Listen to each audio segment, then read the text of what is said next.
Okay, welcome everybody. My name is Verhelst from EBPI.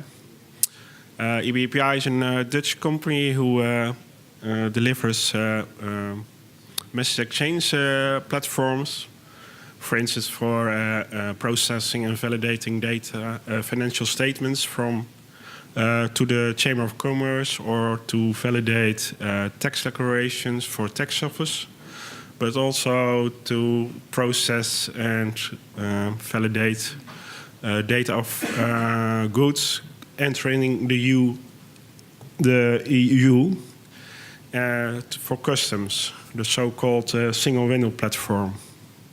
Well, we noticed that customs is happy with the data and can decide what container or package or good to check. But it's also very useful for them to know where the goods have been from the manufacturer to the customer, and what transporters have been involved when the good is transported, to know if it has been tampered with. So that's why we built a track and trace solution, a product we called Hypertrace, based on Hyperledger, in which all handovers in the transport are recorded. So first I will explain the supply chain case, the track and trace case, what are our goals with the product. Then I will more elaborate on the product, Hypertrace, and the advantages we see using Hyperledger for Hypertrace, and explain a little bit more about the tools and frameworks more specifically we used. And finally, we'll give a demo with two mobiles. I have in front, I have Nippon Express and Armani, the manufacturer and the transporter. So I hope the demo will work fine. So yeah, the supply chain case. Well, track and trace is transport of goods. I think there are two important goals to mention. We want to have transparency in the transport chain, especially to support anti-counterfeiting. And we want to provide efficiency for customs. Customs has to do less container checks if they really know where the goods have been and what transporters have been involved in the transport. Yeah, we already built some audit functionality using blockchain, but that wasn't for digital documents. I think with the supply chain we have a few more challenges, because it's not only relating to data but also relating to the goods itself. So there's also a physical aspect there. And we have multiple parties. So you have the order who ordered the goods, you have the manufacturers who produces the goods, you have the transporters involved in the transport, and you have the customers who want to check the goods. And an important aspect is the physical handover of the goods from one transporter to the other, or from the manufacturer to the transporter, and that's where we want to have a multiple signature, which will be demo at the end of my presentation. And also, what it makes more complex in the supply chain is that one order can be split in multiple shipments, and that shipments can be split or consolidated again. So, if you look at the supply chain in the real world, you see that a shop can order one or more goods in an order. The manufacturer produces it, and then it can be transported by truck or by plane or by train, or even by boat. And different transporters can be involved. So, and our solution is to record every handover as a kind of audit record. And an audit record is containing the order ID, containing the receiver and the sender, and it's all registered in the blockchain, so we know what steps are made during the transport. And customs, for instance, can see probably per order what steps are made during the transport, and also see when a handover is not registered.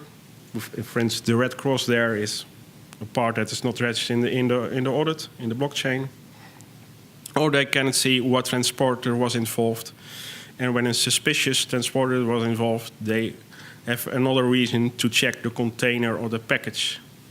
And so they can be more efficient in their work. Now, specific features of Hypertrace. Well, we can do it standalone, or we can supply it as a module for a trade platform. For instance, we talked with IBM. They have a trade lens platform that's more focused on the logistics part. So we can add a feature for that. And we have more specific features. I already talked about the multiple signatures. So both the sender and the receiver sign the handover. So it's really sure that the handover is done by those two parties. And we trace the whole transport train from the origin, from the manufacturer, till the customer. We can trace at every level. We can trace at package level, batch level, container level, depending also where you have your NFC tag. We will show the NFC tag, how to scan that, and how that will result in a record in the audit trail. And we integrate it with single window. Single window is a platform for customs where all the data of the goods, like documents of data of goods entering your EU, is processed. So if you combine the data of the single window and the audit trail, which says where the goods have been, then you have a really good information for the customers, for the customs, I have to say. Well, the advantages we see for Hyperledger in this case is the support of bring your own identity. It's a pluggable authentication module we made for that. We like to use sovereign in the future. We are now sovereign steward. And we really like the idea of self-sovereign ID.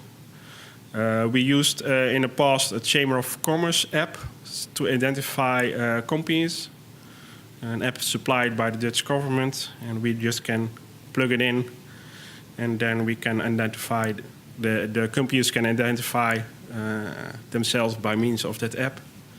And we used public key infrastructure certificates, also supplied by the government, so that companies can identify themselves in a system-to-system way.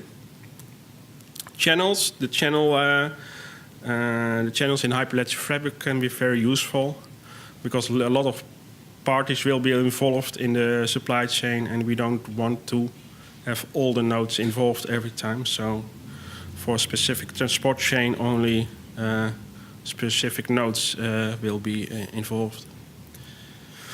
The permissions and the roles in the Hyperledger can also be very useful.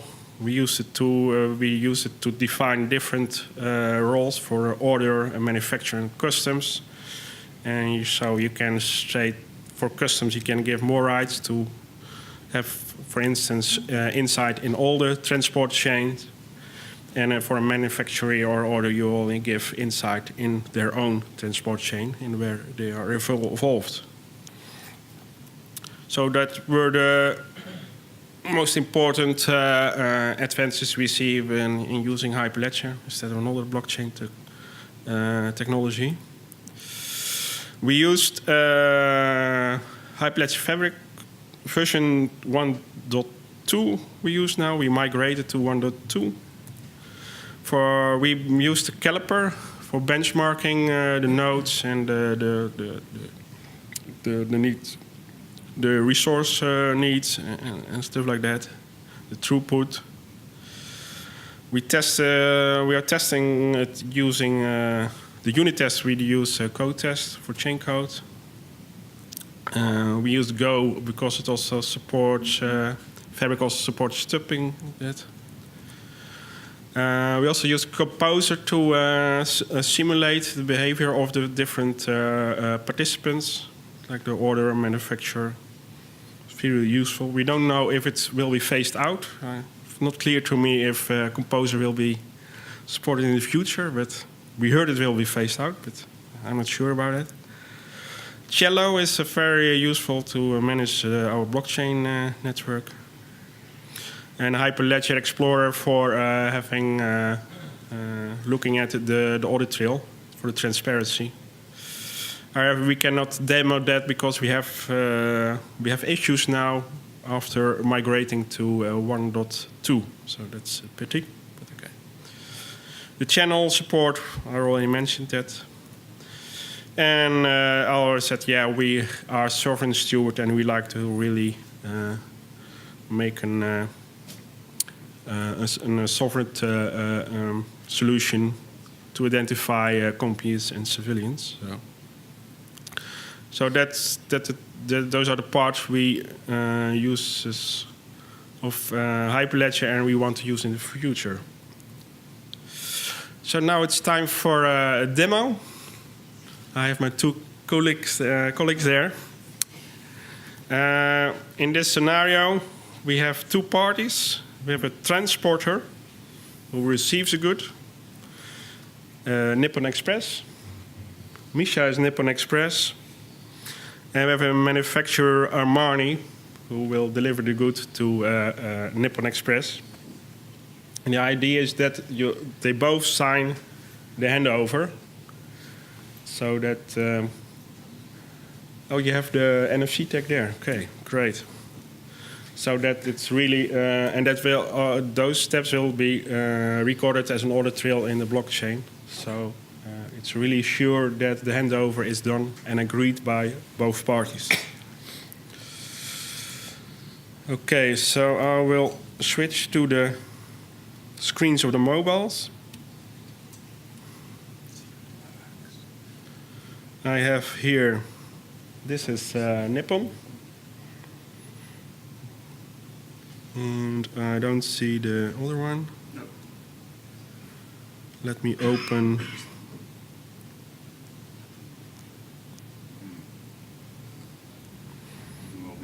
So the demo effect is that Google Chrome crashes, but that's why you have a live demo, right?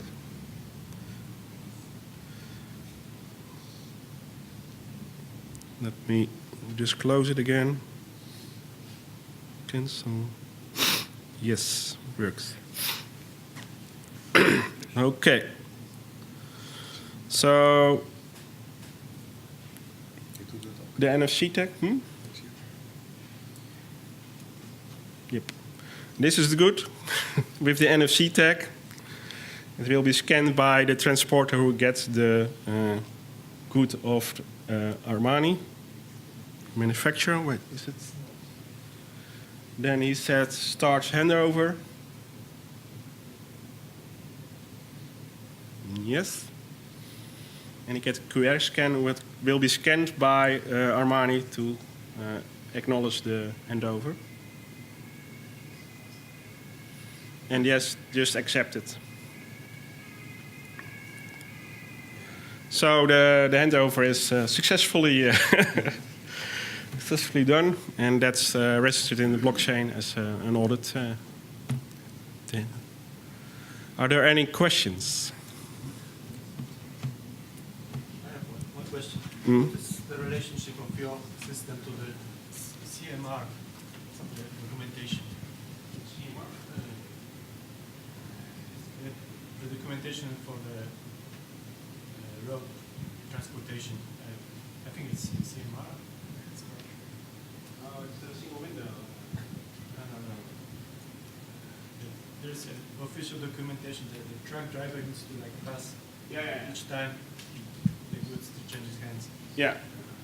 So that transfer documentation is for customs.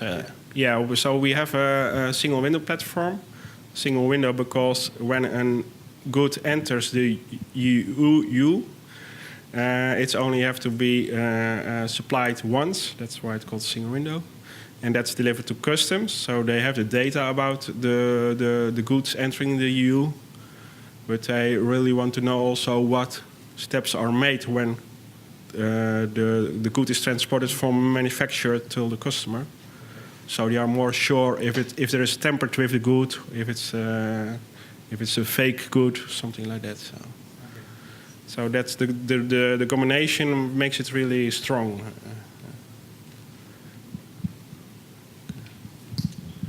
What is the status of this current project, and are you planning on putting this in production? Yeah, we have like the running. We don't use it in production yet. We are talking with, like I said, with IBM TraceLens platform. Also talking with other parties too, because we really want to have it adopted. Mm-hmm. So it's not really not yet in production.